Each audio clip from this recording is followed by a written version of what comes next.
Welcome one, welcome all to DeFi Crypto and Airdrops. I am Mike, aka Veteran Crypto, as you can see below. And sorry for my attire, I lost track of time. I was outside doing some clearing on the property, and yeah, so I'm in a flannel and a beanie. So hope you're all doing good. Checking out the markets. Looks like while I was outside, not a whole lot happened. Uh, Markets kind of feel like a weekend, to be honest. Just not a whole lot of movement, not a whole lot of interest that I'm seeing. It's crickets. It looks like we got here. Let's let's switch this up a little bit. Let me share my screenage, and there we go. Well, actually, before we get into that, let's do what we usually do, and let's introduce the channel. So, those of you that are new, we are DeFi Crypto and Airdrops. Just like the name sounds, we talk about DeFi, we talk about crypto, and we talk about airdrops whenever Jeff's here.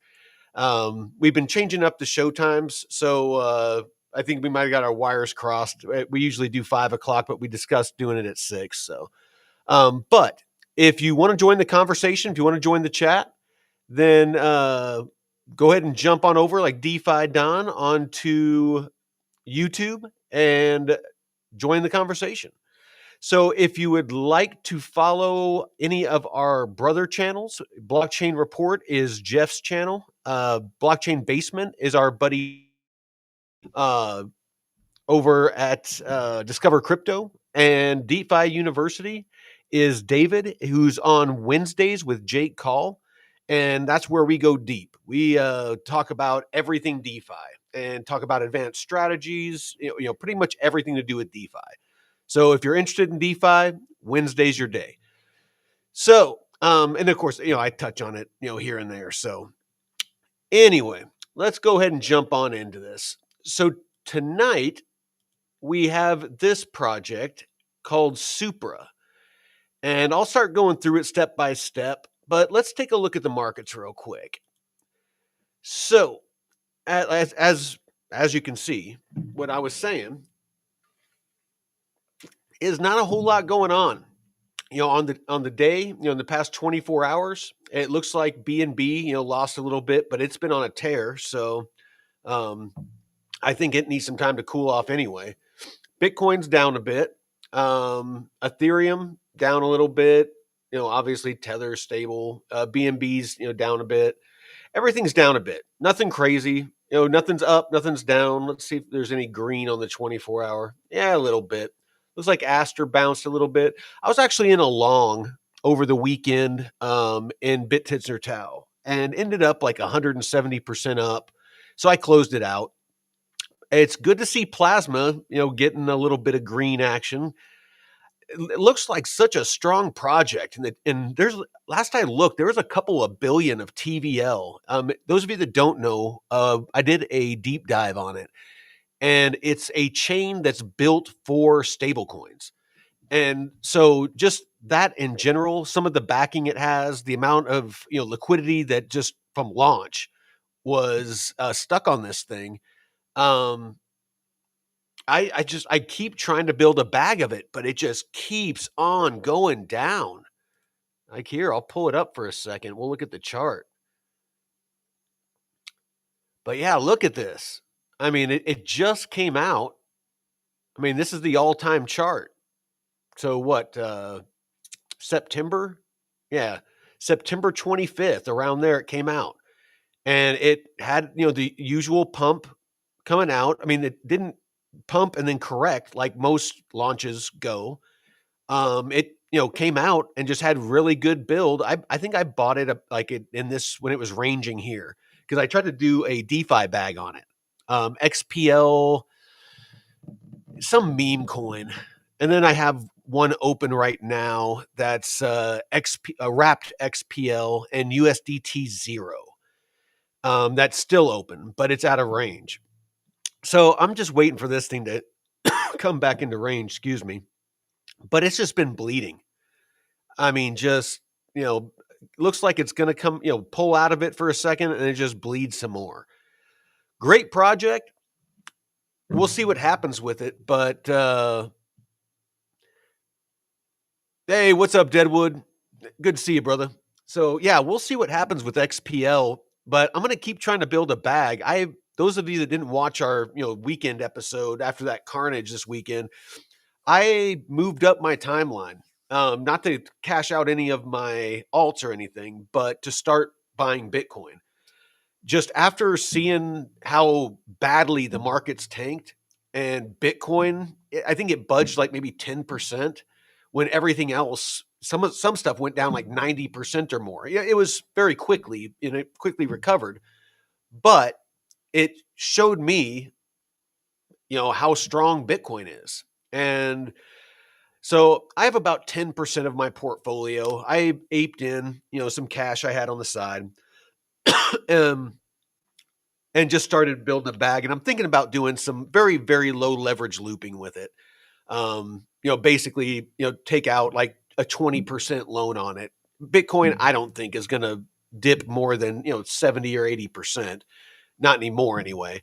Um, so, I mean, I'm willing to take that risk, and then take that and use that to DeFi to basically earn yield so I can buy more Bitcoin.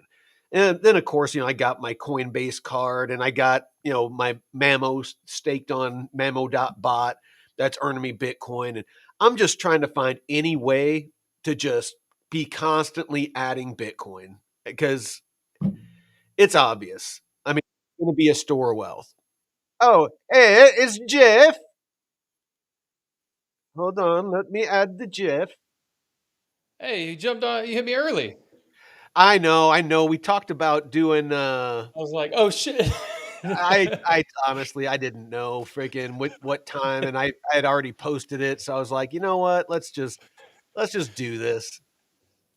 Yeah, I just got off my day job. Oh yeah. No, what we can move this to 6. I know last week we did it at 6. I just freaking with all the moving around Oh of no, we're shows. good. We can jump. We can keep going. I saw you. I was like, oh shit. I Oh hope I no, didn't. I just mean moving forward. We'll lock in a time, but Oh yeah. anyway, sorry we're a little disheveled. I mean, he's just getting off of work. I'm just coming in from chores. We got I'll be honest. It's like these markets aren't bugging me or anything, but sometimes I just feel like I need to step away. Get out from behind the computer. Go out in the Mm. woods. Clear some brush. Get some burn piles ready for when I'm ready to burn. If I can crack a couple beers, a week or two from now, and set all my little piles on fire and just sit back and drink a beer. It's one of my favorite times of year. I actually got snow. Oh shit. Hell Yeah, yeah. yeah, I actually got snow. Freaking not right now, but um, up on my mountain. Like a little ways up. You get Uh the huh. frost line. And then this morning there was some serious frost, but it melted off. But yeah, man, Oh. tis the season. Tis the season. Oh man. Oh, After yesterday when we got all that rain, I mean, we desperately need it here in California, but man, it was just really nice to. I went to the store after the stream last night and went and just drove through the rain. I had just bought some windshield wiper blades this past weekend too, so it was perfect. But it was oh, nice. It nice. was pouring down rain, and it's like, this is really refreshing. Nice cool air. So yeah, the fall time is here, man. Jizz. Well, shit. Well, let's do this thing. So I was just showing them the chart. Let's actually The where Supra. is let's do this real quick. All right, yeah. Let's go with this setup. All right. So, yeah, we were just going over plasma and just kind of how it just keeps freaking bleeding. I mean, it's got a nice little range, tight range right now. I mean, if somebody got into a range back here, well, what are we on here? The hour? We're on all on the day, I was gonna say, 7 do we get day. another dump? Oh, It looks like since October 10th, so 4 days. Not a terrible long amount of time, but yeah, XPL keeps bleeding. Let's take a look at RWA.xyz. So I always like to take a look at this and just kind of see, what's going on with the tokenization, freaking genre, and it just keeps Mm-hmm. going more and more parabolic. I mean, it's not a whole lot to say about that. Avalanche, if people have been kind of fading Avalanche. You don't hear many people talk about it. On Discover Crypto, I hear them talk about it from time to time. But for the most part, you don't see anybody, like going through YouTube or, going on crypto Twitter or anything like that. Not a whole lot of people talking about it, but there's actually quite a bit that's been going on as far as tokenization. They had that game off the grid for a while, and they now they got a bunch of tokenization going on, but yeah, you wouldn't expect some of these to be in the top 10, but they are. Let's see. Uh, Was XPL in there at all? Did you no, see no, anything XPL. I don't think XPL is going to end up being in RWAs. It's that more stable chain coin? for stables. Yeah. Okay. Um. Yeah, nothing comes up there.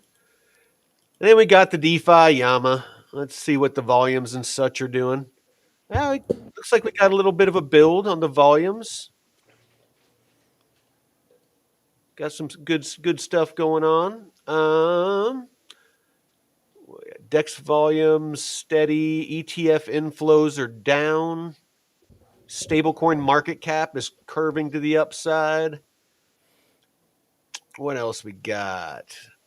Man, these freaking 1 day change, 7 day change, and 1 month change are not Pretty good. good. Damn, dude, Athena. Look at Athena, probably because of USDE depegging. Freaking, it's What's the down double total on there? digits. What's that? I can't quite see the numbers on there. What's the It's down total? 15.4% in on the 7 day, and I'm guessing it's because their stablecoin USDE depegged for Oh just yeah. briefly, just very very briefly, but it depegged. Was it the Jed on Cardano? Depegged, I think Hoskinson said for like 5 hours, Oh shit! and he Yeah. bragged about it. Like it only depegged for 5 hours. Like what? It only who was bragging about that? Hoskinson. What, Yeah, yeah. I saw somebody dude? post about it. I was like, man, you. I wouldn't be bragging if you're getting pegged that long, dude. Oh, dude, that's like, yeah. What's that? On The shiny Archer. turd. Oh, Archer, he's always like wording. It's like, Oh my god.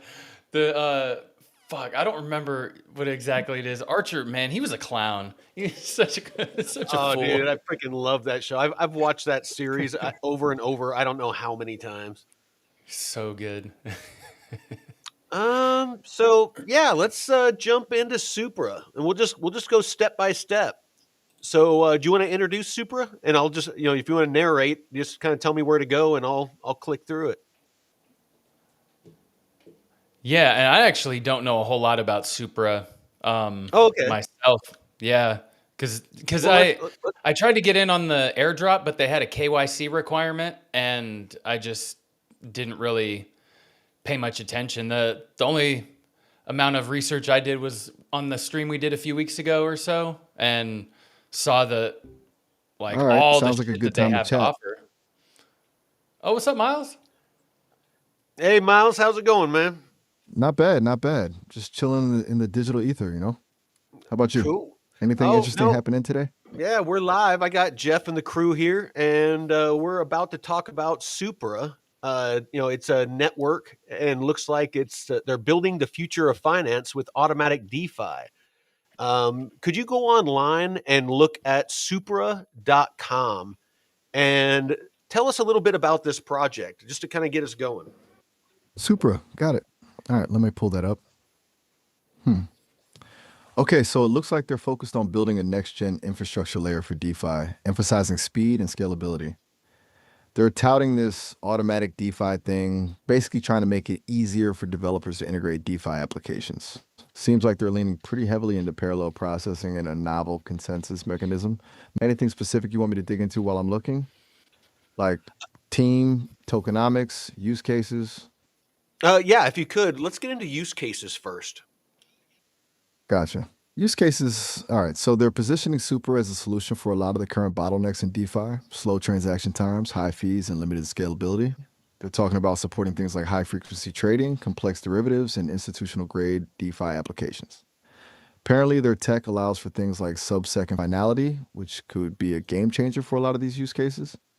They've got a whole section on cross-chain capabilities too, making it easier to move assets between different blockchains. Does that kind of line up with what you're seeing on your end? Absolutely. Hey, Jeff, can you bring up your screen with Supra, and then so we can look at that and not Miles?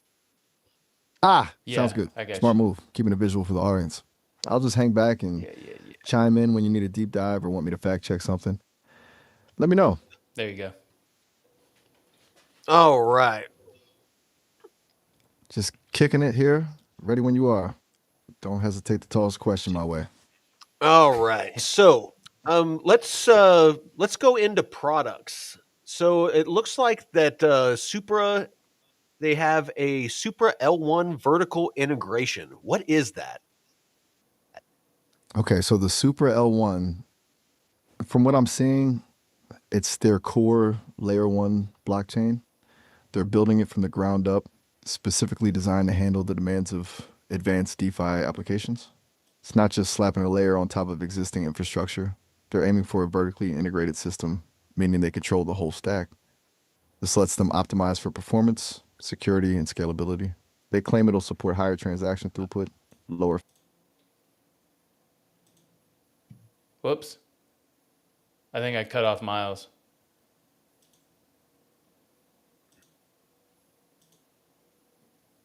Is he still talking? Yeah, I got him back. Oh, So, yeah. So, AutoFi. Well, actually, you know what? Let's go down to Supra oracles, because oracles, it was a big part of what happened on Friday with that massive dump in the markets. Part of that reportedly was due to oracles. So Supra has oracles. Can you explain first, in very simple terms, what exactly is an oracle? And then if you could, then go on to talk about Supra's Supra Oracle and how it's different. All right, yeah, oracles are crucial and a frequent source of headaches, honestly. Basically, blockchains are super secure at handling data within the blockchain, but they can't natively access info from the real world, like stock prices, weather data, election results. That's where oracles come in. They're essentially bridges that bring outside data onto the blockchain. Now, super oracles, uh, they're aiming to be a more secure and reliable solution. A lot of existing oracles rely on a centralized source of data, which is a single point of failure. Super's trying to solve that with a decentralized network of oracles using a system called Truth Layer. It utilizes multiple data sources and cryptographic techniques to verify the accuracy of the information before it gets sent to the blockchain. They're also focusing on speed. They claim their oracles can deliver data way faster than some of the competition, which is, crucial for things like preventing flash loan attacks or price manipulation. It's like going from relying on one guy telling you the score to having a whole panel of refs and instant replay. Does that make sense? Yeah. Good. All right. I Glad to hear appreciate it. it, Miles. I think that gets us going. I think me and Jeff can take it from here. Appreciate you. hmm No problem at all. Happy to help get things rolling. All right. Well, do you want to take it from here, Jeff? yeah. I should have the oracles part up right here. All right. So there's actually a little video here on the oracles product. Um, So it looks like the key to an ideal Oracle network lies in the balance between high security, decentralization, scalability, and interoperability, all without sacrificing performance or speed. It needs to help dApps feel responsive, reflexive, while effortlessly ensuring user safety and decentralization behind the scenes. So, distributed Oracle agreement is the protocol that Supra's Oracle runs on. introduces a string of novel solutions which come together to crack the dilemmas of oracles wide open. The white paper is already published and peer-reviewed. So it's already live on 67 mainnets. Yeah, I'm going through those right now. It looks like XDC, Hedera, Avalanche, Linea, Chronos, Polygon, Mantle, Optimism. I mean, there's quite a list. I mean, if you go to community, or excuse me, ecosystem, and then go to partnerships, uh, looks like Killer Whales, DeFi Chain. Yeah, there's just all kinds of. Yeah, if you scroll down, there's a ton of. Shit. Most of them I've never heard of, but Yeah. obviously there's a bunch of them that I have. Mastercard. They have their data dashboard, which I guess but how exactly is it different? How is it different than Chainlink oracles? That's, you know what? Let's ask Miles. That's the easiest way. Because that'd be interesting. Let me know if you can hear him. Hey, hope your afternoon's going all right. Hey, Miles, we got a question. So we were just talking about Supra and how part of their offerings is to be an oracle, much like Chainlink, another cross-chain interoperability project. How is Chainlink and Supra oracles different? Gotcha. Yeah, that's a good question. A lot of folks are asking about that these days. Okay, so Chainlink's been around a while, right? It's kind of the OG in the Oracle game. They focus on a pretty broad network, pulling data from a ton of sources. They're super established, a lot of integrations. Supra's taking a different approach, though. They're built specifically for speed, aiming for sub-second finality, which is a big deal for high-frequency trading and stuff. They're also using a vertically integrated cybernetic oracle network. Sounds fancy, haha.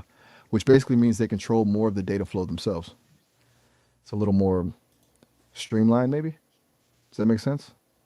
Or do you want me to dig into specifics, like the tech behind it?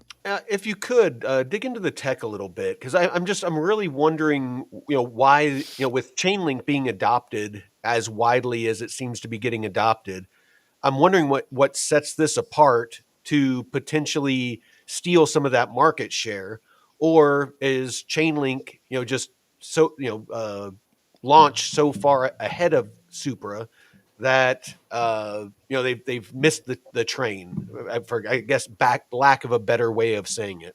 Does that make sense? Yeah, no, it totally makes sense. You're thinking about this the right way. It's not just about being first, it's about being better or at least different enough to carve out a space. Okay, so technically speaking, Chainlink uses a lot of off-chain computation and relies heavily on its decentralized network of node operators to fetch and verify data. That's solid, but it can introduce latency. Supra, on the other hand, leverages this thing called a proof-of-stake oracle system. It's built on a new consensus mechanism. They call it proof-of-stake oracle, and it's designed for faster, more verifiable data transmission. Here's where it gets a little wonky, but it's important. They're also using cryptography, specifically zero-knowledge proofs, to prove the data's validity without revealing the data itself. This improves security, but again, the big takeaway is speed and efficiency. Chainlink's architecture is kind of built for broad compatibility, whereas Supra is laser focused on applications where speed and verifiable data are critical, like high-frequency trading or complex derivatives. Now, whether it can steal market share, that's the million-dollar question. Chainlink has a massive head start, huge network effects, and a ton of integrations. But, and this is a big but, there's definitely room for disruption if Supra can deliver on its promises, especially if DeFi continues to evolve and demands faster, more secure data feeds. It's not necessarily about replacing Chainlink, more about offering a different solution for specific use cases. What do you think? That's awesome. That is perfect, Miles. Thank you so much. You got to be polite to AI. You never know; they might be our overlords someday. So you always want to say please and thank you. the weirdo in class, in school, you want to be nice to the weird kid. He might end up being Elon Musk someday. Yeah. Or the SS, the pew pew. Oh yeah. Cool, something. Oh right. So what Yeah, and this else looks do we? like a little bit of kind of the architecture behind it. All So an right. SMR state machine replication offers an ordering service such that any message sent to this ordering service becomes part of the total order, and every node reading messages from this service observes the same set of messages in the exact same total order. So a tribe is a set of nodes. The tribe can continue to function safely and make progress onto the service it offers, as long as the number of nodes that turn Byzantine are less than a third of all the nodes. So the tribe, I guess they uniformly, randomly draw subsets of nodes, and each one is a clan.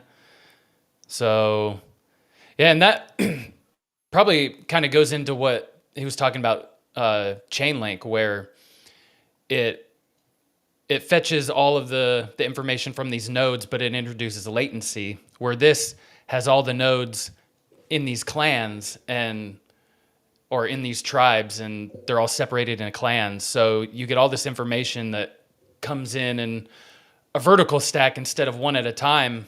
So you can kind of sort through all this information faster, is what it seems like. So each clan is responsible for different price pairing too.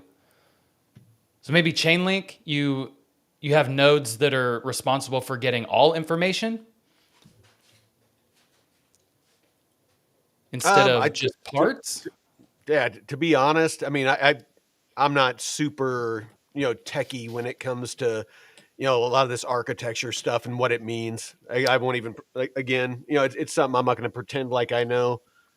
But just for me thinking about it, ooh, as damn, retrieving data, Chainlink, where it says it is a bit slower, fetching information. From, not even doing the research yet, for me, it seems like Chainlink might be trying to find all of the information out there through each node instead of having it broken into sections like this. Because it looks like for these tribes, each clan is responsible for different pairs, which can probably speed up the process. So you gather data from all these different spots, from different pieces, and then it comes together in one spot. This is That's interesting. The chart. It does not look good. Supra? No. Yeah, I pulled it up because I was just curious. Like, it kind of looks like it came out November, like back in November of 2024, maybe, and did quite the pump. Came out at like about a half a cent. Or hold on. Yeah, it opened at 1.3 cents. In that range, pumped up to like 7 cents, and then just has been bleeding off ever since. Ugh. And has just been flatlining. Ugh. Yeah, not Carlos, a good looking. So he's been buying about $50 a week. Well, and it Yeah, might, nice. if it takes off. I mean, you could be a genius. I mean, it's. I wouldn't, ape massive amounts of money into this, but oracles, and oracles that work properly. Because again, Friday, I'm just going off of what was reported. Supposedly, the oracles that Binance was using, it got some bad data, and that's what caused all those wicks to the downside that cascaded everything and liquidated people and did all that ugliness. Part of it, was a failure of the oracles is what's being reported. So, if Supra can show that it can have more reliable data and deliver that data faster and more secure, and just all of those things that finance wants to see, then yeah, Carlos might be a freaking genius, buying little bits here and there, stacking them a bag. Yeah. Well, the Binance Oracle thing, it's like the decimal points they were saying, it's like, it reminds me of Office Space, where they were trying to siphon off pennies at a time. It's like, just a did you couple put of the cents. decimal? It's not like such a little amount. No one will notice. No. Yeah. It's like freaking they wake up in the morning, they have like $1 million in the bank, and they're Yeah. just like, you said it would be slow. The decimal point was off. I didn't realize it. Like, All right, here we go. DeFi Llama. So Deadwood asked, what's DeFi Llama say? So here's the TVL since April 2025. Let's add some volume and see. Man, no volume. Look at that. There's a bunch of volume back here, and then there it's somewhere down here below the roots of trees. There is like no volume on it. Here, let's do this. Carlos is the only one. You're keeping it Yeah. alive, brother. You're keeping it alive. No, it looks like this is the daily. And so 1.9 million, almost 2 million of TVL, and token volume only 2 million Ooh. per like per day is kind of looks like it's kind of the average. So not a ton going on with it. This isn't. I mean, I definitely would not fault somebody for building a small bag of this. Let's see. Let me look on VFAT real quick and see if there's any liquidity pools for it. Do you want to go over the team while I see if I can dig up some DeFi? Yeah, I got the team. Where's it at? It was on their web Yeah. page. Oh yeah, I got it pulled up. I had the team and the research team. I mean, the team is pretty let me see. No, they have a robust team. Like here, let's Yeah, I got you. okay, there you go. Let's see. There Dr. you go. Aniket Kate, PhD in computer science from University of Waterloo. I have a buddy that graduated from there. Nice. Applied cryptography, blockchain privacy, distributed systems, game theory.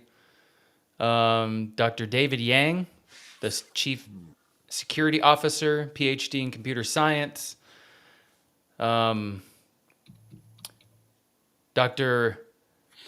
Raghavendra Ramesh, VP of R&D, PhD in computer science and automation. Damn, blockchain interoperability, distributed systems, formal methods. Dr. Sarab Joshi, Director of R&D. Yeah, PhD in computer science. All these guys have PhDs in computer science.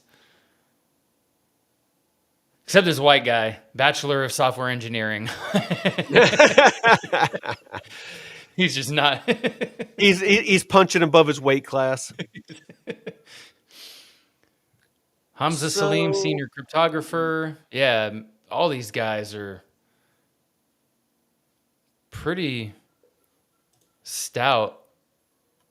I mean, the chief research officer has 15 years of research experience in applied cryptography, distributed systems, and digital privacy, and 9+ years of involvement in blockchain research. The VP of engineering has 23 years of international experience in core engineering, led 2 startups, multiple offshore business units, driven research activities and innovation on various technologies, AI, IoT, cloud, DevOps, datacom, cybersecurity. Fuck. I mean, if you want a team building something, a solid team building something, this is it. Yeah, no, that's when I just kind of glanced at it. You know, it's definitely an all-star team. I actually found something interesting. I tried to go to it said that it was where you could stake Supra. So I was going to see what what you can earn with it, and I ran across a tab called providers. And I'm guessing that from looking at this, that this is some of the places that it gets data from, and it's quite the it's quite the group of places. I mean, you got Aerodrome that they're pulling data from, Aftermath Finance, Aptiture, Art, Aperture, yeah, whatever, Swap, Aperture.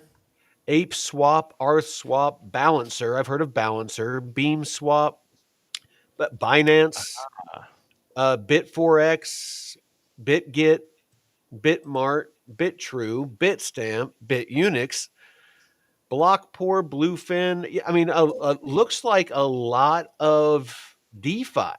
Gecko Terminal, Yep. CoinGecko. So this is all the Damn. places that they're pulling data from.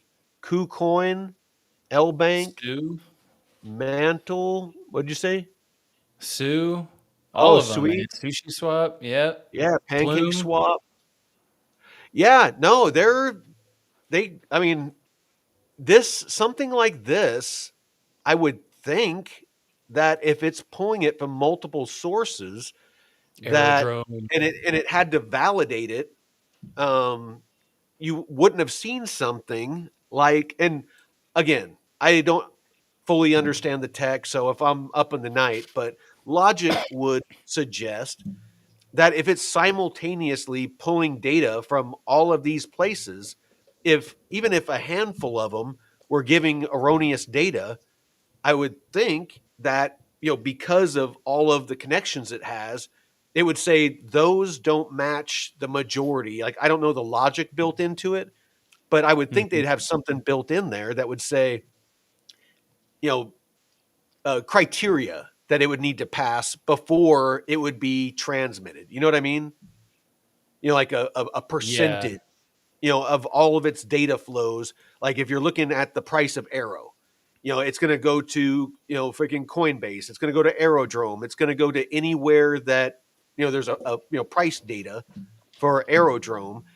And if, it doesn't pass the sniff test, then they're going to be like, nope, that data's going away next. And so I don't Well, know. And they're maybe, right here, maybe data Chainlink does. aggregation. They have a median. So every node computes a median of the set of values obtained from its assigned data sources. So I guess it has to be above a certain threshold in order for that data to be valid. That's what I So, figured. yeah, for corruption. So, and it looks like some of these, because I went to this provider and um, it looks like some of these don't have any data available, like Ethereum under the providers. There's no data currently available, but under like BitGet, you see all these different assets. And some of these providers only offer one or very few. I think Aerodrome right here shows just one asset or pair um, being shown. Yeah. So not everything, but I mean that's still a pretty fucking good amount. I mean, you go to Binance, they got pages, 13 pages of pairs just being Oh, constantly sorted. updated. Yeah, Yeah. no, I mean, it's a pretty cool setup, and kind of this dashboard, that we're going through right now. You got data networks providers, DVRF, whatever that is. Oh, it's like a dashboard. Oh shit, Plume, Yeah. dude, check this out. So friggin' top 5 networks by the last 3 months volume. You got Oh, Plume with 83%. 83.9%. Hell yeah. Dude, that's that's a nice little nugget of alpha we just ran across. I mean, that's crushing. Yeah.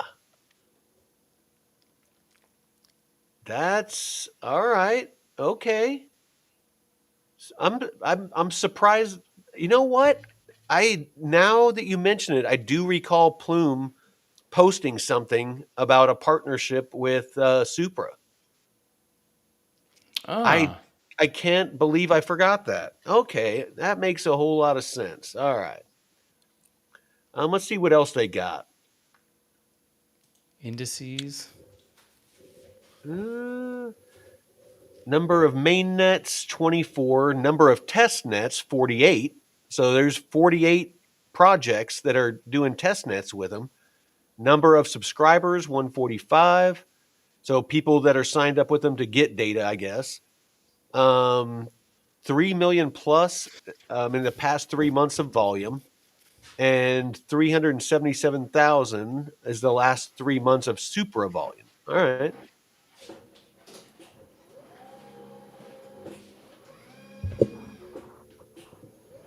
Hey, you got some robotics going on in your house? Yeah. Bringing my All desk right. down. Oh, okay. So validators, 15.43 billion total staked, and there's 117 validators. So where do you stake? Because that's initially what brought me here. Is supposedly you can stake here. And I want to see what you can. Oh, here you go. APY 12.85. Where's that And at? they take under validators. So if you look on the little tab, Oh, like the that first one, validators. 1.77 billion in green, Oh, down yeah, there yeah. towards the bottom, APY 12.85, and it looks like the validators take about a 39% fucking commission. So I mean, Jesus. yeah, you're talking like almost Oh, half. So you're actually only earning probably like yeah. 7%. That's not too awesome. I looked Oh. on VFAT. Wasn't able to find any pools for Supra. Um, Markets. Let's go to Dexes. No results for Dexes. Supra Robot girlfriend. Gate.io, you can earn 0.72%. That's nothing that's gonna get me all excited.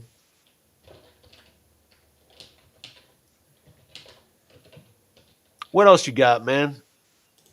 Yeah, I was interested in maybe staking some if the APYs were good or if they had any liquidity pools. I mean, do they? I don't even know where it would be available because let's see, AutoFi. They got AI agents. All right. Let's see this AutoFi. Oh, Carlos is saying they got the Star Key wallet as well. Starkey and Hutch. Yes. Let's see. So Fission was saying any mention of them launching a second project gets deleted. Yeah, he was So having trouble making comments or asking yeah, questions. but I guess he's trying to tell us that they're launching a second project. Let's check their twits. He says they're launching a second coin. Will this hurt Supra? Well, let me bring up Miles. So it looks like Supra EVM, 50% faster.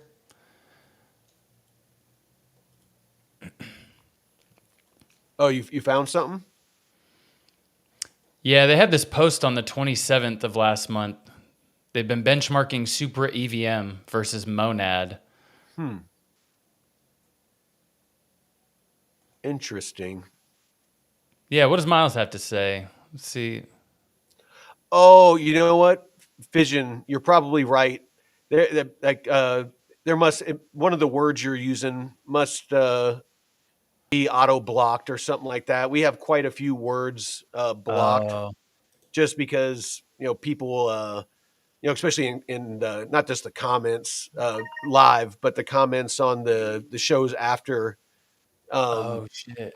yeah, it's just we just get all kinds of people spamming scam projects and stuff. So we got a bunch of Oh, stuff yeah. blocked. Okay. Apologize about that. Oh, that makes sense. Let's see. Where we're going. Super All right. BTM. Markets are still doing a whole bunch of nothing. So, what are your thoughts? Let's take a break for a second. I mean, we're running out of time. What are your thoughts on what the market's going to? I mean, I know neither one of us have a crystal ball, or we're not TA experts or anything. But just what's your gut feeling on what's going to happen? From here on out. You know, you know, you,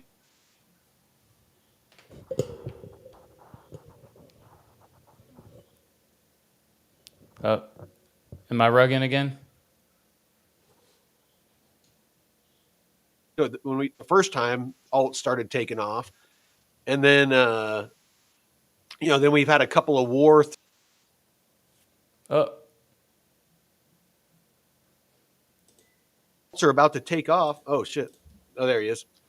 Every time alts are about to take off, it seems like something freaking happens that just decimates alts. So I mean, it's just, are the powers that be not going to let alts run? I mean, what are your thoughts? I don't know. Am I rugging? Am I good? Oh, I mean, you did for a second, but you're back. Okay.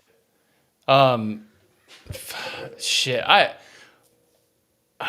Is it, man? It's really hard to tell now because I knew it was going to be different because of one, the amount of tokens there are in circulation or projects with tokens, and just seeing the involvement with institutions, and now this whole cascading of liquidations and manipulation with these sexes.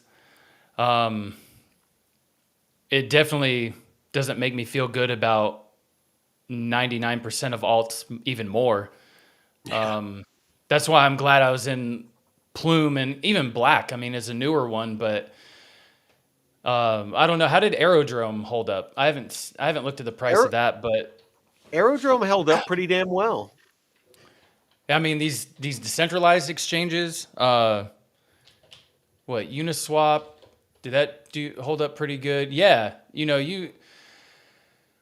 a lot of these alts that do have good staying power, long term viability, definitely.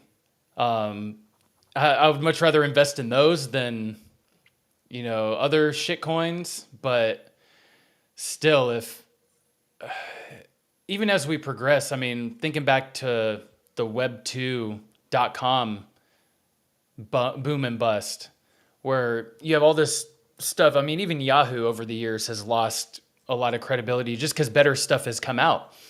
Yeah. Now, it's trying to determine which of these networks and projects, and you have Monad that just launched or that is about to launch their mainnet soon, and it's another Ethereum virtual machine, and all these networks that you're basically rinsing and repeating similar tech, but at some point, they're just going to be worthless. I don't know. I mean, you want to find ones that are going to have that staying power, and we won't know that until probably 5 or 10 years from now when you have the next Google of the blockchain. But Yeah. and even like the oracles, super oracles sound great, but can it compete with Chainlink? Even if it is a better tech, the better tech doesn't always win. It's what has the best staying power and is the most robust, and or like with the Swift system. It's not the best tech, but it's been around, and it's easy to upgrade. People are comfortable with it, so I don't know. A lot of different Let me factors to consider. I kind of want to ask Miles about that price chart. Hey, what's cooking? Hey, Miles, we were asking you about Supra a minute ago, and I was wondering, since Supra launched, it looks like the price has just steadily declined, and not really done anything but really go down and go sideways. Was there any kind of bad news or FUD or a hack, or Was what is it that's been contributing to this just constant downward pressure on the price? Yeah, I saw that too. Pretty lackluster price action, honestly. Um, from what I've been digging around, it doesn't seem like there was one big smoking gun, like a hack or exploit. Like, mostly just a lot of noise. There was some FUD floating around about the token unlock schedule and concerns about potential sell pressure, and a few folks questioned the actual adoption of their tech beyond just the initial hype.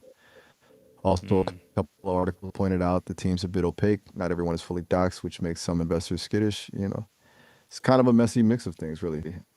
All Doesn't right. mean the project is doomed, but it does explain why it hasn't exactly taken off. All You right. want to Well, dive into the Jeff specifics of the unlock Jeff schedule actually or the brought team's? up something. He was talking about what was it? Oh, that they were launching a second token, and Fission in the chat was saying that potentially that it was going to be a competitor to another project called Hyperliquid. Do you see any information about this second token or this second coin that Supra plans to launch? Okay, yeah, I'm seeing that now. It's called Super Lend, and it's designed to be a dedicated token for their lending protocol, which you're right Mm. is positioning itself as a competitor to Hyperliquid.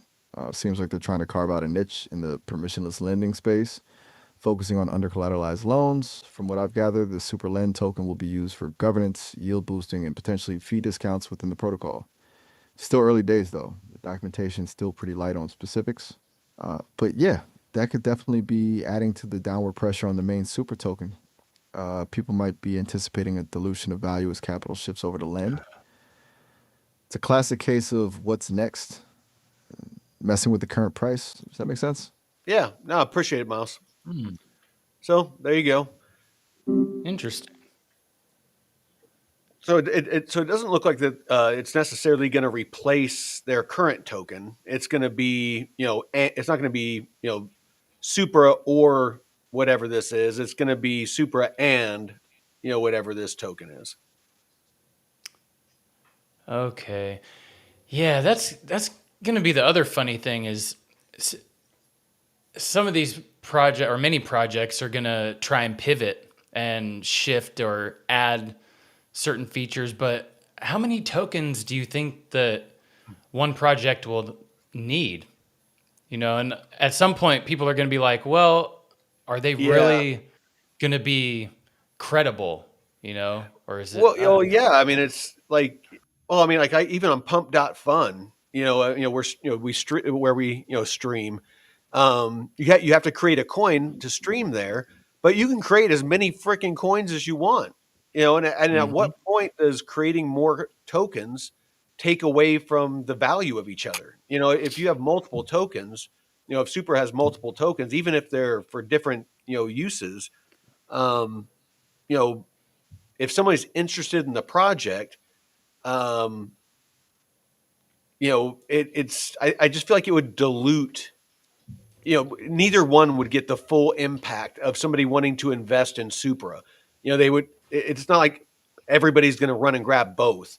They're going to go with one or the other just to have exposure to the project. Is my thought. Mhm. I mean, am I wrong in that assumption? No, I think that's spot on. 'Cause, yeah, the more liquidity that gets taken. I mean, we've talked about that with the meme coins even before the pump dot fun uh or earlier this year. Before we even got involved, we're like the whole meme coin thing is taking so much liquidity from real good solid projects. Yeah. And that's another thing that'll affect this altcoin cycle in and bull run.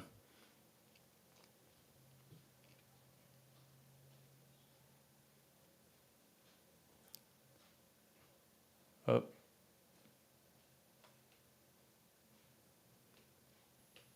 did I lock up? I did. Oh, Maybe oh, maybe you did. I keep forgetting that sometimes you lock up too, so I always assume it's me. it's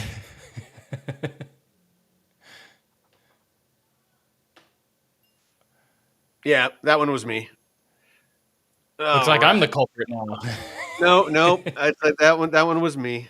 But so yeah, I mean it's interesting project. Um, am I going to ape in? No. Um, might I look for? I'm in too many projects as it is, and something really has to stand out for me to want to build a bag of it. Hmm. And to be honest, I kind of feel like that my focus now. My bags are packed. I have a couple of DeFi things going that's growing some bags, but for the most part, I think that the majority, if not all of my yield and any dry powder from now on is going into Bitcoin. And the altcoins, the bags that I've built, they need to produce and grow under their own, freaking, under their own merit. If either the price needs to pump on them, I'm not going to keep, shoveling, more liquidity into them. I have quite a few actually. Let me see. I got um, one, two. Like my aerodrome bag is about 14,500. Plume, I got about 6 grand. Ondo 5,300. Bitcoin just over 5 grand. Chainlink 4 grand. Constellation DAG 4 grand. Casper 4 grand. ETH about 2,500 bucks. Kita about 2,500 bucks. Mamo about 1,500 bucks. Black Hole, I got about 1,500 of Black Hole. Morpho, I bought a grand of the other day on this dip. And then I have some, couple $100, couple here, couple $100 there. But for the most part, I got a couple of grand, or a good solid, bag. And if any of them 10x, if any of those 3, 4, 5 grand, 10x, that's 30, 40, 50 grand. Hmm. So I'm kind of done. Um, I want to see alts perform, and if they're not going to perform, I want to be in Bitcoin. So Yeah. that's kind of how my views have changed after Friday. But I want to keep sharing this because I think it's really important to show that you can't get locked into one way of thinking. You have to adjust your thesis. You have to adjust your strategy. When presented with new information or new data.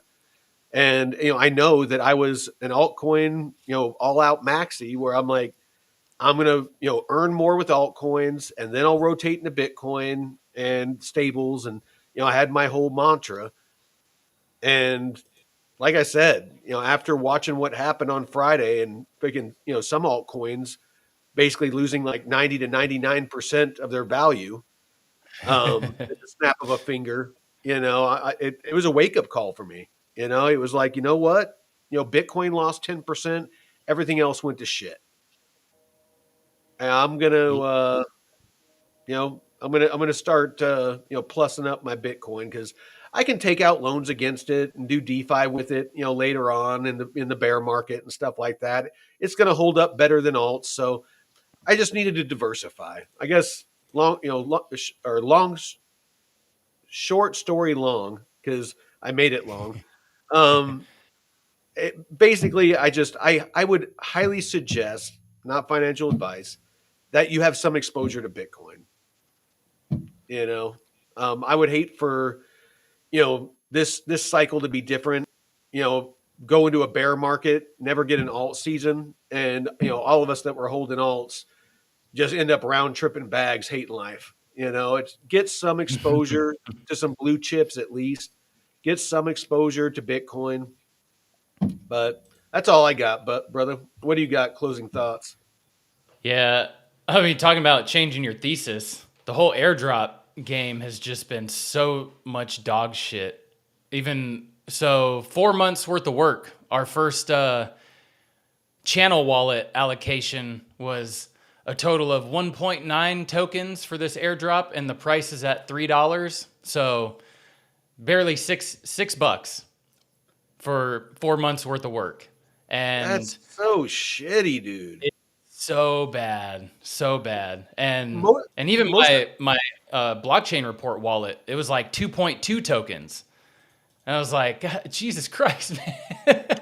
well, dude, it's like freaking the airdrops that we've gotten, like for having the arrow locks. Freaking that was like $900 that I got, Yeah. of that one token.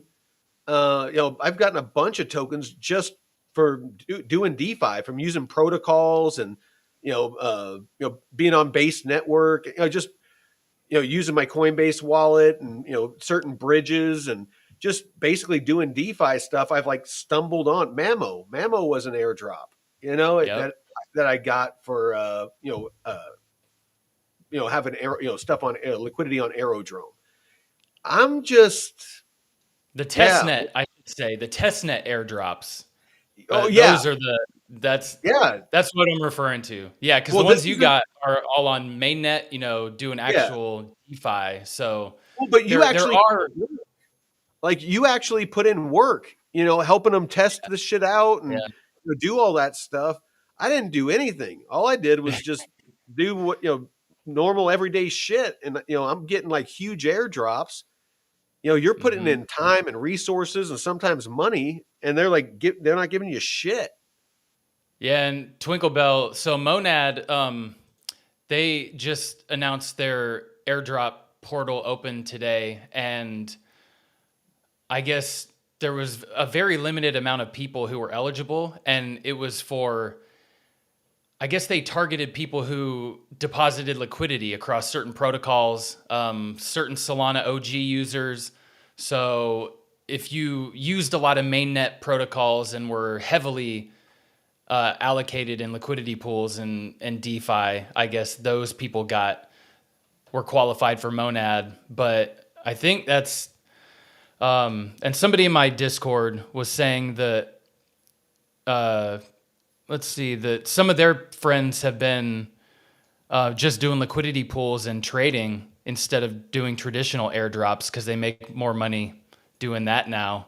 Because 2-3 years ago it was a different ball game. I got the Optimism airdrop was $2,000. The See, Arbitrum that's airdrop nice. was like $2,000 to $3,000. Yeah. And so it was way better. But now you got there's projects that are involved with Binance Alpha, and all these Binance Alpha involved projects, the tokens go to shit because they allocate so much to people who don't even fucking test the project. And people who just yap about it on social media. It's like, oh yeah, here's this project. I don't do anything with it, but I'm just gonna get, thousands worth of tokens. And it's like, what the fuck are we doing, man?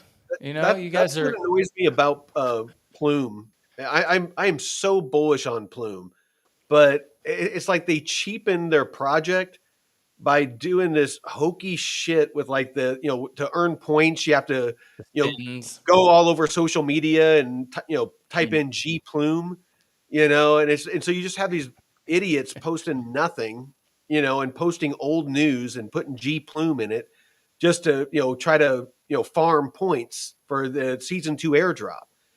And it's Hmm. just like, if you're trying to be the go-to platform for DeFi and RWAs, which they're building out an amazing platform, but don't cheapen it with this gimmicky, spammy airdrop trash that has people just basically spamming social media. It's honestly, sometimes it feels like XRP. What annoys me about XRP, with Hmm. people just posting just anything and everything nonsensical, just to post about it because they know that it's going to get likes. Yeah. Yeah. So I've had to rethink my approach, and I mean, it's just really frustrating to see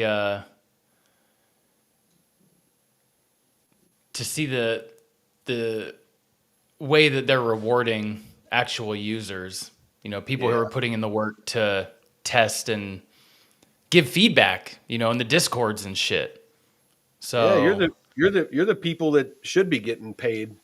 it, but Yeah, and I refuse to be spammy like that too, and just make 10 to 20 social media posts a day about the same fucking project. And I mean, Yeah. at some point you can only talk about it so much, and then you got 100 other people or 1,000 other people doing the same thing. So Yeah. Yeah. yeah, I'd much rather talk and do deep dives like this on Oh, projects. And absolutely. Well, all right. Well, I think I'm gonna go make me some steaks and brew ooh, up some rice and have me some dinner. Like I said, I've been out clearing all day, so I'm a little famished. oh shit, yeah, you don't want to pass out on the stream. Oh Mike just hell sitting there no! knocked No, I'm out. like hungry as shit. I'm like petting my cat, and I'm just like starting to fall asleep because I'm like so Don't eat the drained. kitty. Don't Oh, eat I the won't. kitty. I would never eat my cat. Yeah, You're the wrong ethnicity. yeah, that's right. That's right. Well, all right, brother. Well, I appreciate all of you out there. If you could, throw us a like, throw us a follow. If you like our content, goes a long way with helping us grow the channel. Those of you that if this is your first time, we do this for free. We don't monetize anything. Um, if you do want to support the channel, and again, just if you find that the tool's valuable, Metrics Finance, link in the description.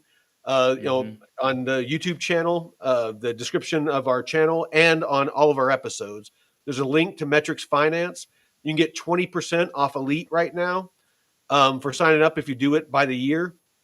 And it is a great tool. We've done a deep dive on it with Jake, showed all the functionality. Go ahead and go check that out. And then we get a kickback for DeFi University. If you go sign up, $97 a month, probably one of the most valuable DeFi learning tools that you're going to run across for the price. Learn all you can for free. There's a lot of resources out there, on our channel included.